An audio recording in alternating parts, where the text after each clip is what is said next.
ஆண்டவர் இயேசுவினுடைய நற்கருணை பிரசன்னத்திலே நாம் அனைவரும் இந்த மணித்துளிகளை செலவழித்து கொண்டிருக்கிறோம். வல்லமையுள்ள ஆண்டவர் எங்கள் மத்தியிலே தன்னுடைய அழகான பிரசன்னத்தை தந்து கொண்டிருக்கிறார். இந்த அற்புதமான கதிர்பாத்திரத்துக்குள்ளே தன்னுடைய வல்லமை மிக்க அன்பை எங்களுக்கு வெளிப்படுத்தி கொண்டிருக்கிறார். ஆண்டவரை நாங்கள் பார்த்து கொண்டிருக்கிறோம். ஆண்டவரோடு இவ்வளவு நேரமாக நாங்கள் பேசியிருக்கிறோம். ஆண்டவருடைய வல்லமையை நாங்கள் அனுபவித்து கொண்டே இருக்கிறோம். இந்த வேளையிலே எங்களுடைய வாழ்க்கையில் இருக்கிற எல்லா நிலைகளையும் நாங்கள் ஆண்டவரிடத்திலே கொடுப்போம். குறிப்பாக எங்களுடைய வாழ்க்கையிலே எத்தனையோ உதவிகள் தேவைப்படுகின்றன. ஆண்டவருடைய இரக்கம் எங்களோடு பயணிக்க வேண்டிய தேவை எங்களுக்கு இருக்கிறது. ஆண்டவருக்கு உகந்தவர்களாக நாங்கள் வாழ வேண்டிய தேவை இருக்கிறது. எங்கள் குடும்பங்களுடைய தேவைகள் இருக்கின்றன. எத்தனையோ விடயங்களை நாங்கள் சுமந்து கொண்டு வந்திருப்போம்.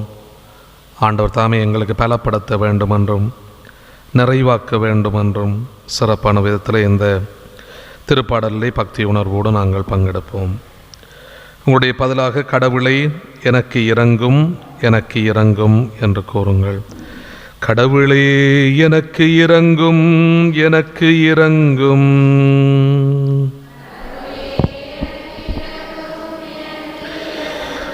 கடவுளே எனக்கு இறங்கும், எனக்கு இறங்கும். நான் உம்மிடம் தஞ்சம் புகுகின்றேன். இடர் நீங்கும் வரையும் இறக்கைகளின் நிழலையே எனக்கு புகலிடமாக கொண்டுள்ளேன். கடவுளே எனக்கு இறங்கும், எனக்கு இறங்கும். உன்னதரான கடவுளை நோக்கி, எனக்காக யாவையும் செய்து முடிக்கும் இறைவனை நோக்கியே நான் மன்றாடுகின்றேன். வானகத்தின் நின்று அவர் எனக்கு உதவி அனுப்பி என்னை காத்தருள்வார். என்னை நசுக்குவோரை இழிவுபடுத்துவார். கடவுள் தம் பேரன்பையும் வாக்கு பிறழாமையையும் வெளிப்படுத்துவார். கடவுளே எனக்கு இறங்கும். மனிதரை வெறியோடு விழுங்கும் சிங்கங்கள் போன்றவர்களிடையே நான் கிடக்கின்றேன். அவர்களின் பற்கள் ஈட்டியும் அம்பும் போன்றவை. அவர்களின் கூர்மையான வாள் போன்றவை. கடவுளே வானங்களுக்கு மேலாக நீர் உயர்த்தப் பெறுவீராக. பாரங்கும் உமது மாட்சி விளங்குவதாக. கடவுளே எனக்கு இறங்கும். நான் நடக்கும் வழியில் எனக்கு கண்ணி வைக்கின்றனர். நான் மனம் ஒடிந்து போனேன். என் பாதையிலே குழி வெட்டினர், அதில் அவர்களை வீழ்ந்தனர். என் உள்ளம் உறுதியாயிருக்கிறது. கடவுளே, என் உள்ளம் உறுதியாயிருக்கிறது. நான் பாடுவேன், உம்மை புகழ்ந்து பாடுவேன். கடவுளே எனக்கு இறங்கும். என் நெஞ்சே விழித்தெழு, வீணையே யாழே விழித்தெழுங்கள். வைகரையை நான் விழித்தெழச் செய்வேன். என் தலைவரை மக்களிடையே உமக்கு நன்றி செலுத்துவேன். எல்லா இனத்தாரிடையேயும் உம்மை புகழ்ந்து பாடுவேன். கடவுளே எனக்கு இறங்கும், எனக்கு இறங்கும். ஆண்டவரே, உமது பேரன்பு வானளவு உயர்ந்துள்ளது. உமது வாக்கு பிறழாமை முகில்களை தொடுகின்றது. கடவுளை வானங்களுக்கு மேலாக நீர் உயர்வு பெறுவீராக. பாரங்கும் உமது மாட்சி விளங்குவதாக. கடவுளே எனக்கு இறங்கும்.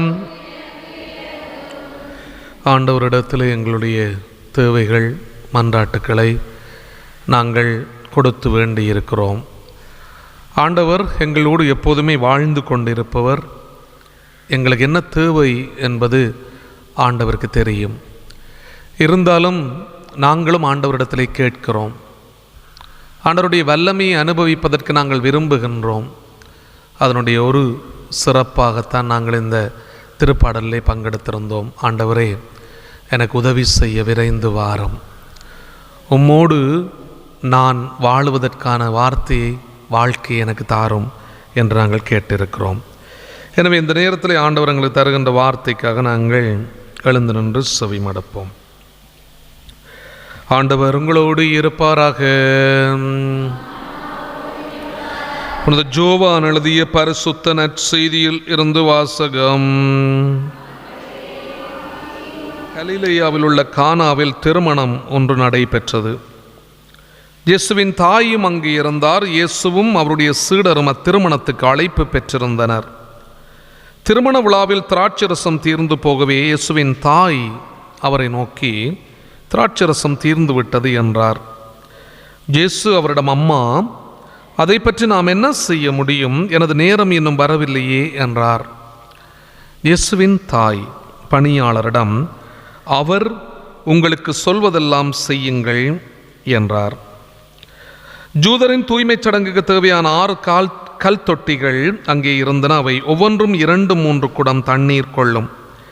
இயேசு அவர்களிடம், இத்தொட்டிகளில் தண்ணீர் நிரப்புங்கள் என்று கூறினார்.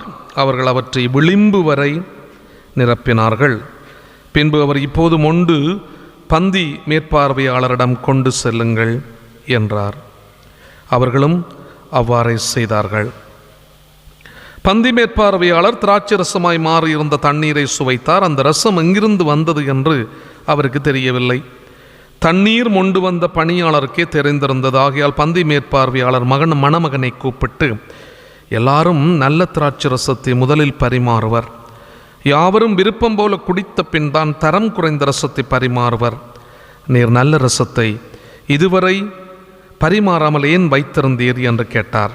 இதுவே இயேசு செய்த முதல் அரும் அடையாளம். வாழ்வு தரும் இயேசு கிறிஸ்துவின் நற்செய்தி. இயேசுவிலே அன்புமிக்க சகோதரங்களே, ஒரு அருமையான நேரத்திலே நாங்கள் ஆண்டவர் இயேசுவினுடைய அந்த தெய்வீக பிரசன்னத்திலே அமர்ந்திருக்கிறோம். ஆண்டவர் இயேசு ஒவ்வொரு நாளும் எங்களோடு இங்கே இருப்பவர். கத்தோலிக்க திருச்சபையிலே அன்பானவர்களே, நாங்கள் இந்த நற்கருணை ஆண்டவருக்கு ஒரு சிறப்பான ஒரு இடத்தை வைத்திருக்கிறோம். எல்லா ஆலயத்திலையும் நாங்கள் அடிக்கடி திருப்பலி ஒப்பு கொடுக்கின்ற ஆலயங்கள், அடிக்கடி மக்கள் கூடுகின்ற ஆலயங்களிலே நாங்கள் நற்கருணை ஆண்டவருக்கான ஒரு பிரத்யேக இடத்தை வைத்திருக்கிறோம். அதுதான் அந்த நற்கருணை பேழை என்று சொல்லப்படுகிறது. இன்றைக்கு நாங்கள் ஆண்டவரை என்ன செய்திருக்கிறோம் என்றால், நற்கருணை பேழைக்குள்ளே இருக்கிற ஆண்டவரை நாங்கள் முகமுகமாக சந்திப்பதற்காக நாங்கள் வெளியில் கொண்டு வந்திருக்கிறோம் ஆண்டவரை. இந்த ஆண்டவர் தான் எங்களோட எப்போதுமே இந்த ஆலயத்தில் இருக்கிற ஆண்டவர். நாங்கள் அவரை பிரசன்னப்படுத்தி இருக்கிறோம். வெளியிலே கொண்டு வந்து ஆண்டவருடைய அந்த நற்கருணை பிரசன்னத்தை நாங்கள் அனுபவிக்கிறோம். அன்னை மரியாள் இப்படி இந்த நற்கருணை கதிர்பாத்திரத்தை நீங்கள் பார்க்கிற போது அன்னை மரியாள் ஒரு கதிர்பாத்திரம் போல தான் இருப்பாள். என்னை விட உதரத்தில் இயேசுவை வைத்திருந்தோம். இப்போ நீங்கள் அதை கற்பனை செய்து பார்க்கலாம். ஒரு தாய் தன்னுடைய மகனை தன்னுடைய உதரத்தில் வைத்திருப்பது போல அன்னை மரியாளை நற்கருணை பேழை என்று சொல்லுவார்கள். ஏனென்றால் நற்கருணை ஆண்டவரை தாங்கி இருந்தவள், இயேசுவை அவள் பெற்றெடுத்தவள், இயேசுவை கருத்தாங்கி இருந்தவள், இயேசுவுக்கு பால் ஊட்டினவர், சீராட்டினவள், இயேசுவுக்கு நல்ல பண்புகளை கொடுத்தது அன்னை மரியாள். அப்போ அவளை நாங்கள் சொல்லுவோம், அவள் ஒரு நற்கருணை பேழையாக இருக்கிறாள் அன்னை மரியாள். அவளுடைய இன்றைக்கு அமலோற்ப நாளிலே தான் இன்றைக்கு நாங்கள் சிந்திக்கிறோம். இன்றைக்கு இந்த ஜோவான் நற்செய்தி 2ஆம் அதிகாரம் தான் அந்த நற்செய்தி நாங்கள் வாசித்திருந்தோம். இதெல்லாம் எங்களுக்கு பரிச்சயமான ஒரு நற்செய்தி. எங்கள் எல்லாருக்குமே தெரியும். சின்ன பிள்ளைகளுக்கு கூட ஆண்டவர் இயேசுவினுடைய முதல் புதுமை எது அப்படின்னு சொல்லிக்கிட்டால் பிள்ளைகள் உடனடியாக சொல்லுவார்கள், கானா ஊரிலே அவர் தண்ணீரை ரசமாக மாற்றினார் அப்படின்னு சொல்லி. இது எல்லாருக்குமே தெரிந்த ஒரு விடயம். இங்கே இருக்கிற மிக முக்கியமான விடயம் ஒன்று இருக்கிறது. எது அப்படின்னு சொன்னால், அவர் உங்களுக்கு சொல்வதை செய்யுங்கள். இது அன்னை மரியாள் இந்த ஜோவான் நற்செய்தி 2ஆம் அதிகாரம் 5வது வாக்கியம், மிக முக்கியமான ஒரு வாக்கியம். அம்மா, அதை பற்றி எனக்கு ஏன் சொல்லுகிறீர் அப்படின்னு சொல்லி இயேசு சொல்லுவார். கிட்டத்தட்ட நீங்கள் நினச்சி பார்க்கலாம், இயேசுவை நாங்கள் எருசலேம் ஆலயத்திலே சந்திக்கிறோம். 12 வயதிலே இயேசு காணாமல் போனார் அப்படின்னு சொல்லி பார்க்குறோம். அப்போ இவர் ஆட்களோடு இருப்பார், சொந்தக்காரரோடு இருப்பார் அப்படின்னு சொல்லி சூசேப்பரும் அன்னை மரியாளும் நடந்து வந்து கொண்டிருந்தார். சின்ன ஆள் தானே இவர், அங்கேயும் இங்கேயும் ஓடிக்கொண்டிருந்திருப்பார் அப்படின்னு சொல்லி காண இல்லை பிள்ளையே. மிகுந்த துக்கத்தோடும் வேதனையோடும் அவர் திரும்பி ஜெருசலேமுக்கு ஓடி போகிறார்கள். போகிறபோது பார்த்தா ஒரு ஆலயத்திலே பெரிய பெரிய ஆட்களோடு இருந்து கதைத்து கொண்டிருக்கிறார் இயேசு. அப்போது அன்னை மரியாள் சொல்ல, அவனுடைய தந்தையும் நானும் மிகுந்த கவலையோடு உன்னை தேடிக்கொண்டிருந்தோமே, அப்படின்னு சொல்லுகிற போது இயேசு சொல்லுவார், ஏன் என்னை தேடினீர்கள்? அவர் கொஞ்சம் வயசுக்கு கூடுதலான வார்த்தைகள், அது 12 வயதில் அப்படி சொல்ல வேண்டிய தேவையும் இருக்கே. ஆனால் இயேசு சொல்லுகின்ற மிக முக்கியமான விஷயம் என்னென்னு சொன்னால், அந்த திருவுளம் இறை திட்டம் அதை மாதாக்கு ஞாபகப்படுத்த வேண்டிய தேவை இல்லை ஆண்டவருக்கு. நான் சொல்கிறார், ஏன் என்னை தேடினீர்கள்? நான் என்னுடைய தந்தையினுடைய இல்லத்தில் இருக்க வேண்டும் என்று உங்களுக்கு தெரியாதா? இந்த தந்தையினுடைய இல்லத்தில் நான் இருக்கிறேன். தந்தையினுடைய திருவுளத்தை நிறைவேற்றுவதற்கு தான் நான் இருக்கிறேன். மிக முக்கியமான ஒரு பதிவு அன்பானவர்களே. அன்னை மரியாள் சொல்லுவார், உன்னுடைய தந்தையும் நானும் உன்னை மிகுந்த கவலையோடு தேடிக்கொண்டிருந்தோமே.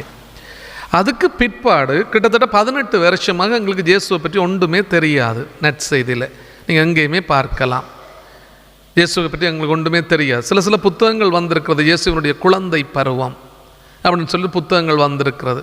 இப்படி தான் இயேசு இருந்திருப்பார். சாதாரணமான எங்களுடைய குழந்தைகள் போல இயேசு வளர்ந்திருப்பார், வாழ்ந்திருப்பார், ஃப்ரெண்ட்ஸோட அவர் திரிந்திருப்பார், விளையாடி இருப்பார், போயிருப்பார், வந்திருப்பார், மாமரத்தில் ஏறி இருப்பார், கிணத்துக்கு விழுந்திருப்பார். இதெல்லாம் கணக்கு விஷயம் இருக்குது. இதெல்லாம் நார்மல் பிள்ளைகள் செய்கிற மாதிரி தான் அவற்ற விஷயம் எல்லாம் செய்திருப்பார்.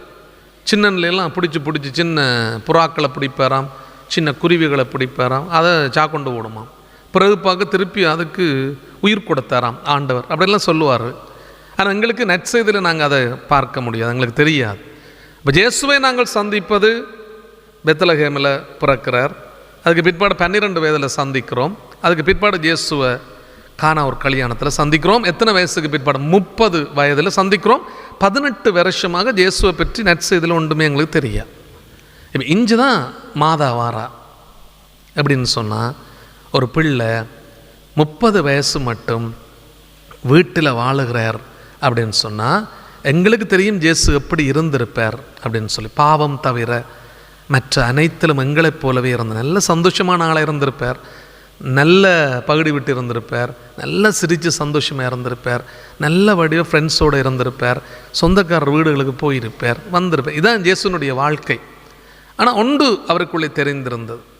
அந்த தெரிந்த விஷயத்தை விளங்கப்படுத்தினது மாதா, வடிவ விளங்கப்படுத்தினாள். அவர் உங்களுக்கு சொல்வதெல்லாம் செய்யுங்கள். இயேசு சொல்வார், நேரம் இன்னும் வரவில்லையே அப்படின்னு சொல்லி. நேரம் இன்னும் வரவில்லையே என்று சொன்ன போது மாதா பணியாளர்கிட்ட சொல்லுவாள், அவர் உங்களுக்கு சொல்கிறத நீங்கள் செய்யுங்க. ஏன்னா மாதாவுக்கு தான் தெரியும் நேரம் வந்துட்டுது அப்படின்னு சொல்லி. இனிமேலும் அங்கங்கே திரியலாது, இனிமேலும் வேறு விஷயங்கள் செய்யலை, இனிமேலும் சொந்தக்காரட்ட வீடண்டு திரியலாது, இனிமேலும் நீ இந்த விளையாட்டு புத்தியோடு இருக்கலாது, உனக்கு டைம் வந்துட்டு, நேரம் வந்துட்டு. அதுதான் இங்கே மாதா சொல்லுகிற விஷயம். அவர் உங்களுக்கு சொல்வதை செய்யுங்கள் என்று மாதா தான் முதல் புதுமையை செய்கிறதுக்கு தூண்டுறா. பார்த்துட்டிங்களா? அப்போ ஒரு தாய் எப்படிப்பட்டவள்? லூக்கா நற்செய்தியினுடைய தொடக்கத்துக்கு நீங்கள் வர்ற பார்க்க 2ஆம் அதிகாரத்தில் பார்க்கலாம். அவர் வளர வளர அறிவிலும் ஞானத்திலும் வளர்ந்தார். வளர வளர அறிவிலும் ஞானத்திலும் வளர்ந்தார். அண்மையில் ஒரு ப்ரோக்ராம் உண்டு, நான் பார்த்தேன். இந்தியாவில் ஒரு ப்ரோக்ராம் உண்டு. ஒரு பொடியன், சின்ன பொடியன், அவன் எத்தனை வயசு என்று கேட்டப்போ அவன் சொல்ல 5.5 வயசுன்னு சொல்லுவான். கையில் காட்டுற 5.5 வயசு அப்படின்னு காட்டு. 5.5 வயசு 5.5 வயசு பொடியனை ஏன் கூட்டிக்கணும் வந்தார்கள் அப்படின்னு சொன்னால், அவனுக்கு 1330 திருக்குறளும் தெரியும். 1330 அப்படிதான் குறள் இருக்கு. அகரமூர் எழுத்தெல்லாம் ஆதி பகவான் முதற்றே உலகு அப்படின்னு தொடங்கி 1330 குறளும் அவனுக்கு தெரியும். அப்போ அவனை டெஸ்ட் பண்ணுறதுக்காண்டி என்ன செய்தார்கள் அப்படின்னு சொன்னால், ஜட்ஜஸ் இருந்து கொண்டு அவன்கிட்ட கேள்வி கேட்டார்கள். 100வது அதிகாரம் என்ன?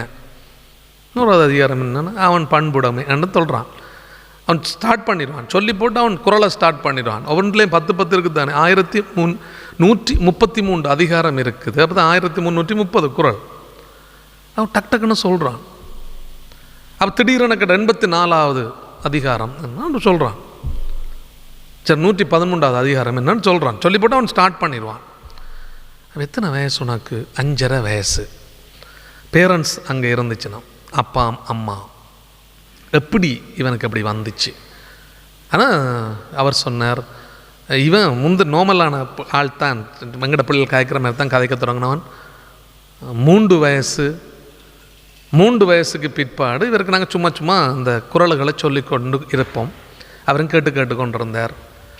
4 வயசில் தான் அவர் ஒழுங்காக அந்த குறளை சொல்ல தொடங்கினார். 7 மாதத்தில் அந்த பிள்ளை 1330 குறளையும் அவர் சிறப்பாக பாடமாக்கினார். ஏன் சொல்கிறேன் அப்படின்னு சொன்னால், இந்த பெற்றோர்கள் இப்போ எங்களோட பிள்ளைகளும் கட்டிக்கார பிள்ளைகள் இருப்பினோம். சில பிள்ளைகள் கொஞ்சம் எக்ஸ்ட்ரா பிள்ளைகள் இருக்கும். இப்போ நீங்கள் பிறகு போய் அடிக்கிறீங்கள பிள்ளைக்கு இடையே அவனோடு தான் 1330 குறள் மண்டு தலைக்குதனமாக பிடிச்சி போட்டு நெருப்புகளை போட்டோம் நீ சுவாமி இப்படி சொல்லி கொண்டிருக்கும். அது பிரச்சனை. சில பிள்ளைகள் எக்ஸ்ட்ரா பிறக்கும், அது பிரச்சனை. அது ஆனால் சொல்லே வடிவாக வருகிறது இல்லை, ஆளுக்கு வடிவாக சொல்கிறான், குறள் முழுக்க சொல்கிறான், கொஞ்சம் கொன்ன மாதிரியும் சொல்கிறார் ஆள். அவருக்கு வடிவான பேச்சு வருதில்லை. ஆனால் அவ்வளவுத்த சொல்கிறார். பேரண்ட்ஸ் தகப்பன் சொல்லுவார், 4 வயசுலேருந்து 7 மாதம் நெட்டுக குறள் சொல்லுவானா. வீட்டை தாங்க திருப்பி குறளை சொல்லி கொடுத்தோம். அப்போ அதை நடத்தினவர் சொன்னார், இவனுக்கு 5.5 வயசில் எப்படி 55 வயசில் எப்படி இருப்பான் என்று சொன்னார்.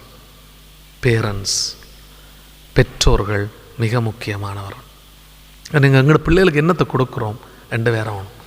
ஜேசுவுக்கு மாதா என்னத்தை கொடுத்தா? அறிவையும் ஞானத்தையும் கொடுத்தவ, பக்தியையும் கொடுத்தவ, கடவுளை பற்றின தேடலை கொடுத்தது தாய் தான். நாங்கள் பிள்ளைகளை கோயிலுக்கு கொண்டு வரோம். என்னது கோயிலுக்கு கொண்டு வரோம்? ஜேசப்பா அப்படின்னு காட்டுவேன் நாங்கள். அப்போ தான் அதுக்கு தெரியும் இவர் தான் ஜேசப்பா அப்படின்னு சொல்லி. சில அம்மாமார் கோயிலுக்கு கொண்டு வாரதே இல்லை. நீ வீட்டை இரு, நான் போட்டு வாரம் என்று சொல்லி வாரது.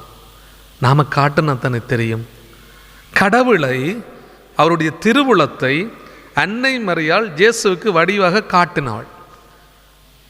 அந்த தாய் அப்படிப்பட்டவள். அப்போ ஜேசு எப்படி வளர்ந்தார் பாருங்களேன். மிக முக்கியமான ஒரு ஆளாக இருந்தார்.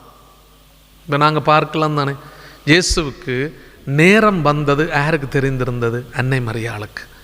இயேசுவும் சாதாரணமாக தான் போயிருப்பார். இப்போ நம்ம கல்யாணங்களுக்கு போகிற மாதிரி தான் அவருக்கும் அழைப்பு வந்திருக்கும், அவரோட சேர்ந்த ஆட்களுக்கும் அழைப்பு வந்திருக்கும். இவர்களெல்லாம் போய் சந்தோஷமாக மகிழ்ச்சியாக அங்கே இருந்திருப்பார்கள். அந்த நேரத்தில் அன்னை மரியாள் சொல்ல, ரசம் தீர்ந்து விட்டது. இயேசுக்கு எப்படி இருந்திருக்கும் என்பானோர்? ரசம் தீர்ந்து விட்டான்னா ஜேசுட்டையா கேட்குறது, கல்யாணக்காரர்கிட்ட இல்லை கேட்கணும். அன்னை மரியாள் சொன்னது, இப்போ தான் டைம், நேரம் வந்திருக்கிறது. அப்போ ஆண்டவர் இயேசுவோடு முற்றுமுழுதாக பயணித்தவள் அன்னை மரியாள். அப்போ மீட்பு திட்டத்தில் அன்னை மரியாளை நாங்கள் விடலாமா? விடையில்லை. எத்தனையோ பேர் எங்கட திருச்சபையை விட்டு பிரிந்து போனார்கள். அதுக்கு மிக முக்கியமான காரணம் அன்னை மரியாள்.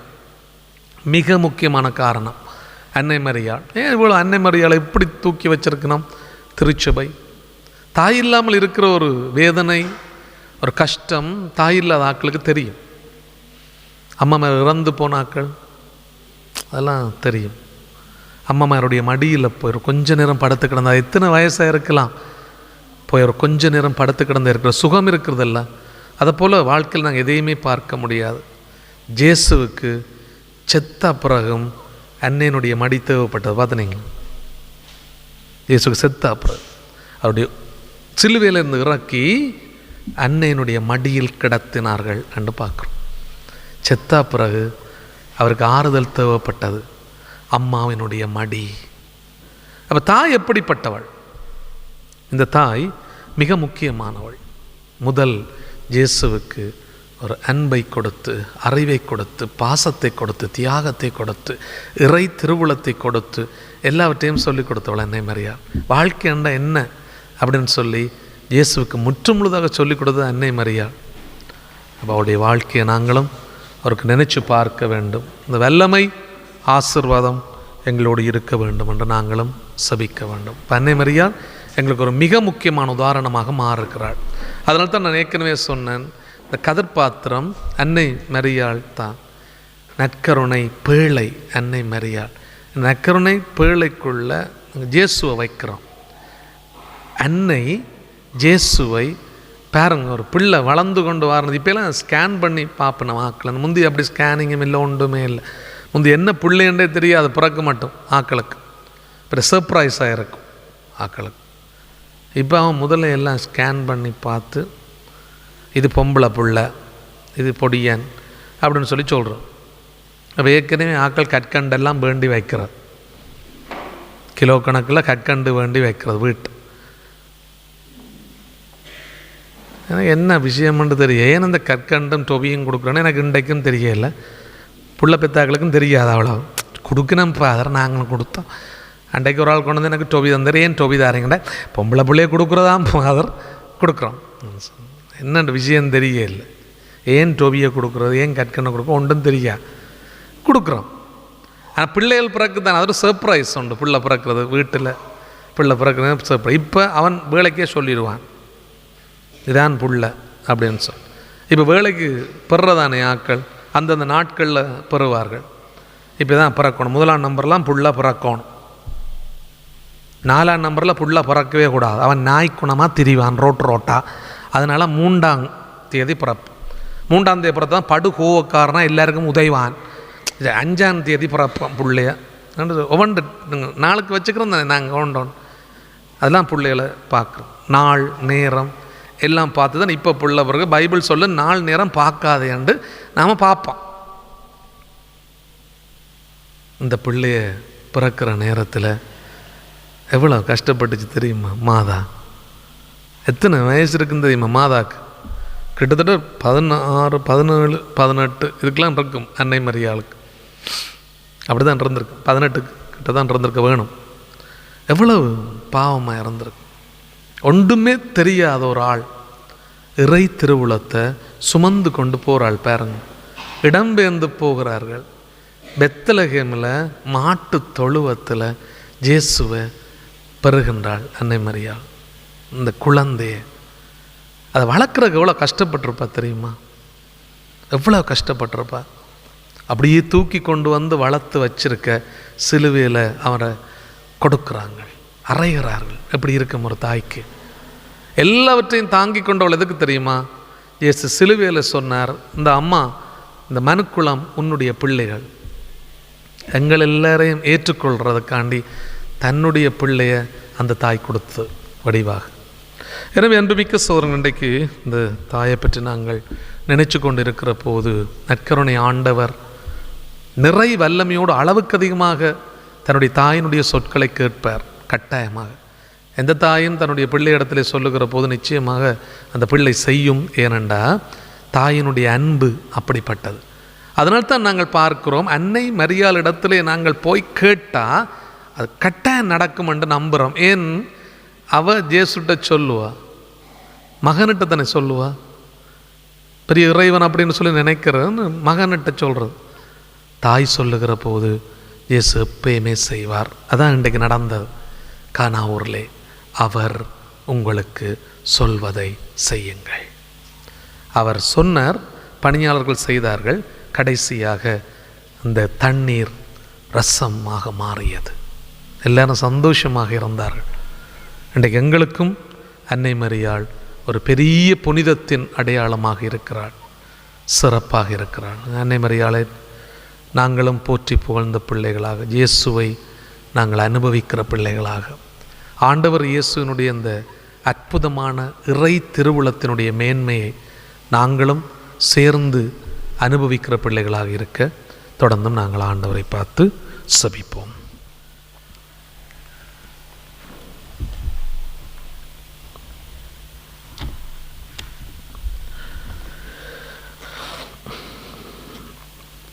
அனைவரும் முழந்தால் படியிட்டு எங்களுடைய எல்லா தேவை பாதத்திலே கொடுப்போம்.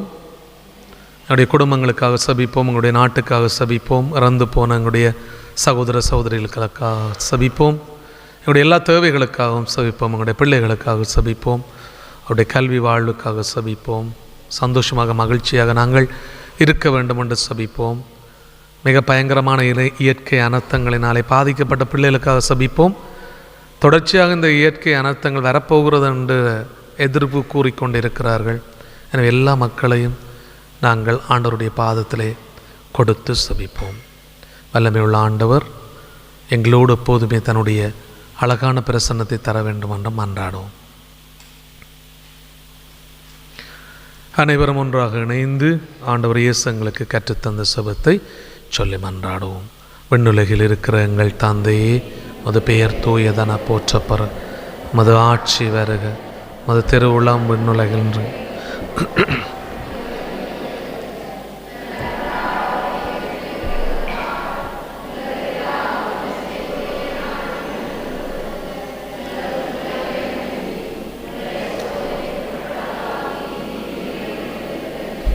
அன்னை மரியாளோடு சேர்ந்து ஆண்டவரை நோக்கி நாங்கள் செபிப்போம். அருள்மிக பெற்ற மரியே வாழ்க.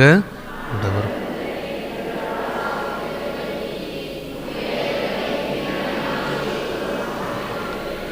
புனித மரியே, இறைவனின் தாயே, பாவிகளாயிருக்கிற எங்களுக்காக இப்பொழுதும் ஆண்டவர் இயேசுனுடைய தெய்வீக ஆசீர்வாதத்துக்கு நாங்கள் எங்களை கொடுப்போம். ஆண்பியர் கீதத்திலே பக்தி உணர்வோடு நாங்கள் பங்கெடுப்போம்.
என்றுமே உண்டாக. ஆமீன்.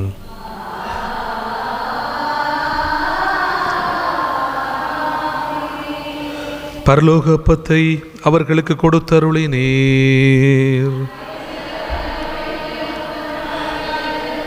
சபிப்போமாக.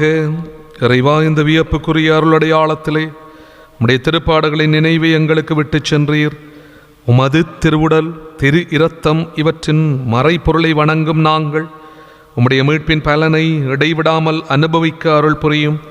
தந்தையாகிய இறைவனோடு தூயாவியின் ஒன்றிப்பில் என்றென்றும் வாழ்ந்து ஆட்சி செய்கின்ற உம்மை மன்றாடுகின்றோம்.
மூவொரு இறைவா இறைவா வாழிய மூவொரு இறைவா